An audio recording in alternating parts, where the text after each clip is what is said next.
Hi hello ವಿದ್ಯಾರ್ಥಿಗಳೇ, ತರಗತಿ 5ನೇ ತರಗತಿ ಮಾಧ್ಯಮ ಆಂಗ್ಲ ಮಾಧ್ಯಮ ವಿದ್ಯಾರ್ಥಿಗಳಿಗೆ ದ್ವಿತೀಯ ಭಾಷೆ ಕನ್ನಡ ಈ ಬಾರಿಯೂ ಕೂಡ ವಿದ್ಯಾರ್ಥಿಗಳಿಗೆ ಬೋರ್ಡ್ ಎಕ್ಸಾಮನ್ನು ನಿಗದಿಪಡಿಸಲಾಗಿದೆ. ಅಂಕಗಳು 40, ಸಮಯ 2 ಗಂಟೆ. ಇಲ್ಲಿ ಟೈಮ್ ವೇಸ್ಟ್ ಮಾಡದೆ ನಮ್ಮ ವಿಡಿಯೋನ ಸ್ಟಾರ್ಟ್ ಮಾಡೋಣ. ಇಲ್ಲಿ 5ನೇ ತರಗತಿಯ ವಿದ್ಯಾರ್ಥಿಗಳಿಗೆ ಬೋರ್ಡ್ ಎಕ್ಸಾಮಲ್ಲಿ ಇಂಪಾರ್ಟೆಂಟ್ ಆಗಿರ್ತಕ್ಕಂಥ ಯಾವ ರೀತಿಯಲ್ಲಿ ಬೋರ್ಡ್ ಎಕ್ಸಾಮಲ್ಲಿ ಪ್ರಶ್ನೆ ಪತ್ರಿಕೆ ಇರುತ್ತೆ ಎಂಬುದನ್ನು ಈ ವಿಡಿಯೋದಲ್ಲಿ ಸಂಪೂರ್ಣವಾಗಿರ್ತಕ್ಕಂಥ ಮಾಹಿತಿಯನ್ನು ಕೊಡಲಾಗಿದೆ. 1 ರಿಂದ 20 ರವರೆಗಿನ ಪ್ರಶ್ನೆಗಳಿಗೆ ನೀಡಲಾಗಿರುವ 4 ಆಯ್ಕೆಗಳಲ್ಲಿ ಸೂಕ್ತವಾದ ಉತ್ತರವನ್ನು ಆರಿಸಿ ನಿಗದಿಪಡಿಸಿರುವ ಸ್ಥಳದಲ್ಲಿ ಕ್ರಮಾಕ್ಷರದೊಂದಿಗೆ ಉತ್ತರವನ್ನು ಬರೆಯಿರಿ. ಬಾಲಕ ನರೇಂದ್ರನ ಮೇಲೆ ಹಾವೊಂದು ಹರಿದು ಹೋದರೂ ಅವನಿಗೆ ಮೈ ಮೇಲೆ ಪರಿವೇ ಇರಲಿಲ್ಲ. ಈ ವಾಕ್ಯವನ್ನು ಓದಿದ ನಂತರ ಬಾಲಕ ಹೆದರದೆ ಕಣ್ಮುಚ್ಚಿ ಕುಳಿತು ಚಿಂತನೆ ಮಾಡಲು ಕಾರಣ. ಈ ಒಂದು ಪ್ರಶ್ನೆಗೆ 4 ಆಯ್ಕೆಗಳನ್ನು ಕೊಟ್ಟಿರ್ತಾರೆ. ಇದು 20 ಅಂಕೆಗಳಲ್ಲಿ MCQs ಪ್ರಶ್ನೆಯನ್ನು ಕೊಟ್ಟಿರ್ತಾರೆ. ಸೊ ಈ ಒಂದು ಪ್ರಶ್ನೆಯ ಉತ್ತರ ಆಪ್ಷನ್ ಬಿ. ಬಾಲಕನಿಗೆ ದೀರ್ಘವಾದ ಏಕಾಗ್ರತೆ ಇದ್ದುದರಿಂದ ಹಾವು ಬಂದಿದ್ದು ತಿಳಿದಿರಲಿಲ್ಲ. ಇಲ್ಲಿ ಆಪ್ಷನ್ ಬಿ ಅಂತ ಬರೆದು ಇಲ್ಲಿ ಉತ್ತರವನ್ನು ಬರೆತಕ್ಕಂಥದ್ದಾಗಿದೆ. 2ನೆಯ ಪ್ರಶ್ನೆ, ಮಹಾರಾಜನು ಮುನಿಕುಮಾರನ ಬಳಿ ಓಡಿ ಬಂದು ತಾನು ಕಾಡು ಪ್ರಾಣಿ ಎಂದು ಭಾವಿಸಿ ಬಾಣ ಬಿಟ್ಟಿದ್ದು ತಪ್ಪಾಯಿತು. ಕ್ಷಮಿಸಬೇಕೆಂದು ಗೊಗರೆದನು. ಈ ವಾಕ್ಯದಲ್ಲಿ ಗೊಗರೆದ ಪದದ ಅರ್ಥ ಏನು? ಬೇಡಿಕೊಳ್ಳು. ಆಪ್ಷನ್ ಡಿ ಇದರ ಉತ್ತರ ಬೇಡಿಕೊಳ್ಳು. ಈ ಕೆಳಗಿನ ಚಿತ್ರ ಯಾವುದಕ್ಕೆ ಸಂಬಂಧಿಸಿದೆ? ಶಾಲಾ ಕಾಲೇಜು, ಆಸ್ಪತ್ರೆ, ರೈಲ್ವೆ ನಿಲ್ದಾಣ, ಆಟದ ಮೈದಾನ.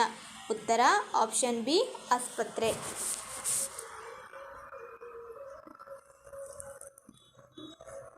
ಅದೇ ರೀತಿಯಾಗಿ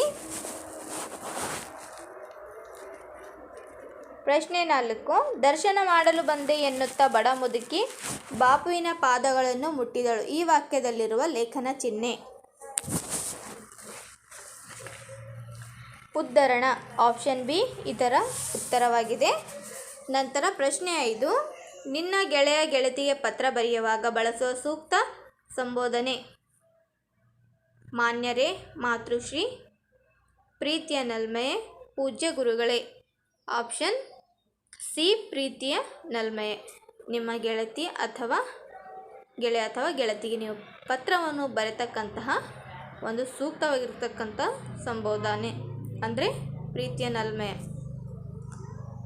ನಲ್ಮೆಯವಾಗಿದೆ. ಉತ್ತರ ಆಪ್ಷನ್ ಸಿ. ಮುಂದಿನ ಪ್ರಶ್ನೆ 6, ಅಪಘಾತದಲ್ಲಿ ಒಂದು ಕಣ್ಣನ್ನು ಕಳೆದುಕೊಂಡು ತನ್ನ ಮಗುವಿಗೆ ತಾಯಿಯು ಕಣ್ಣು ನೀಡಲು ಮುಂದಾದಳು. ಈ ವಾಕ್ಯದಲ್ಲಿ ಓದಿದ ನಂತರ ತಾಯಿಯ ಬಗ್ಗೆ ನಿನಗೆ ಮೂಡುವ ಭಾವನೆ? ಇಲ್ಲಿ ಆಪ್ಷನ್ ಎ ತ್ಯಾಗಿ. ಮುಂದಿನ ಪ್ರಶ್ನೆ 7, ನಾನು ಅಂಗಡಿಗೆ ಹೋಗಿ ದಿನಸಿ ಸಾಮಾನು ತಂದೆ. ಈ ವಾಕ್ಯದಲ್ಲಿ ಅಡಿಗೆರೆ ಎಳೆದ ಪದದ ಮತ್ತೊಂದು ಅರ್ಥ?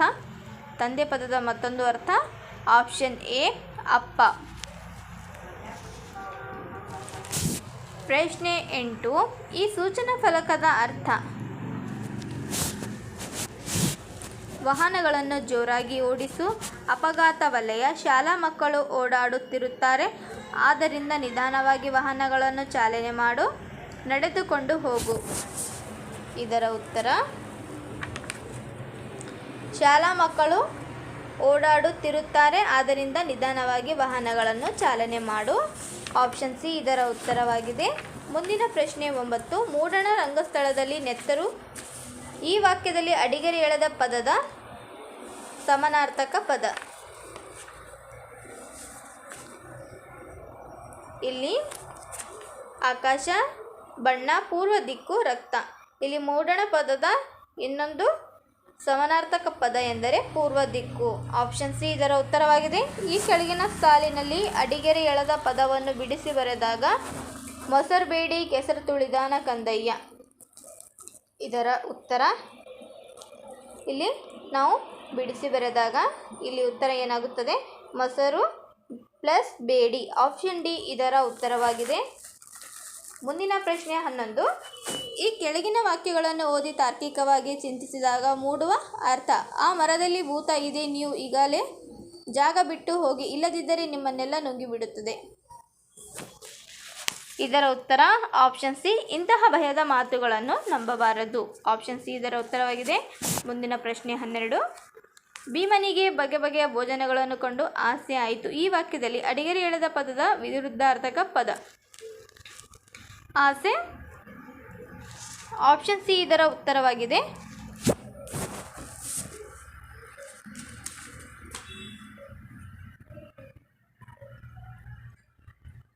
ಆಪ್ಷನ್ ಸಿ ಇದರ ಉತ್ತರವಾಗಿದೆ. ಆಸೆ ನಿರಾಸೆ. ಮುಂದಿನ ಪ್ರಶ್ನೆ 13. ದಶರಥನು ಕಾಡಿಗೆ ಬೇಟೆಯಾಡಲು ಹೋದನು. ಈ ವಾಕ್ಯದಲ್ಲಿರುವ ಕ್ರಿಯಾಪದ ಗುರುತಿಸಿ. ಇಲ್ಲಿ ಹೋದನು ಅಂತಕ್ಕಂಥದ್ದು ಆಪ್ಷನ್ ಡಿ ಇದರ ಉತ್ತರವಾಗಿದೆ. ಮುಂದಿನ ಪ್ರಶ್ನೆ 14. ಮಕ್ಕಳು ಸ್ಕೂಲಿನಿಂದ ಮನೆಗೆ ಹೋದರು. ಈ ವಾಕ್ಯದ ಆಡುಭಾಷೆಯ ರೂಪ. ಮಕ್ಕಳು ಸ್ಕೂಲಿಂದ ಮನೆಗೆ ಹೋದರು. ಮುಂದಿನ ಪ್ರಶ್ನೆ 15. ನರಿಯು 2-3 ದಿನಗಳಿಂದ ಹಸಿವು ತಡೆಯಲಾರದೆ ನರಳುತ್ತಿದೆ. ಈ ವಾಕ್ಯದಲ್ಲಿರುವ ಕಾಲ ಸೂಚಿಸುವ ಪದ. ನರಳುತ್ತಿದೆ. ಇದರ ಉತ್ತರ ಆಪ್ಷನ್ ಬಿ ಇದರ ಉತ್ತರವಾಗಿದೆ. ಮುಂದಿನ ಪ್ರಶ್ನೆ 16.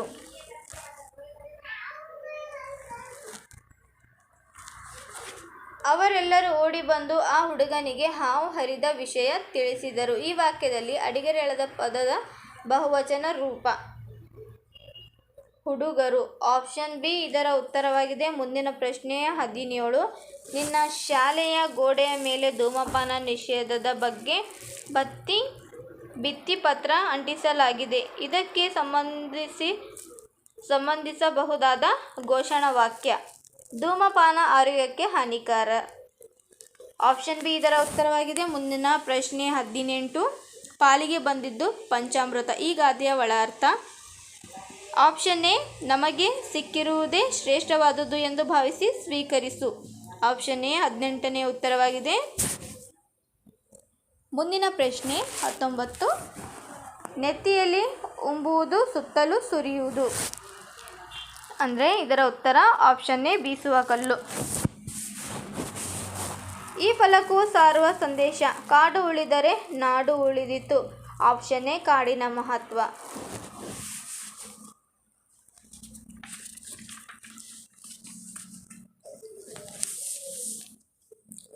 ಮುಂದಿನ ಪ್ರಶ್ನೆ 21ರಿಂದ 28 ರವರೆಗೆ ಪ್ರಶ್ನೆಗಳಿಗೆ ನಿಗದಿಪಡಿಸಿರುವ ಸ್ಥಳದಲ್ಲಿ ಉತ್ತರಿಸುವುದು.